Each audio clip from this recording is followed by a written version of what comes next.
अक्कलकोट माझ्या स्वामींचा निवास, स्वामी चरणाचा धरा तुम्ही ध्यास।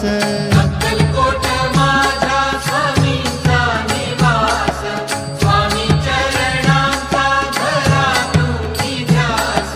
जारे जारे सारे स्वामी दर्शनाला, स्वामी पूजनाच्या सोहळ्याला, स्वामी पूजनाच्या सोहळ्याला।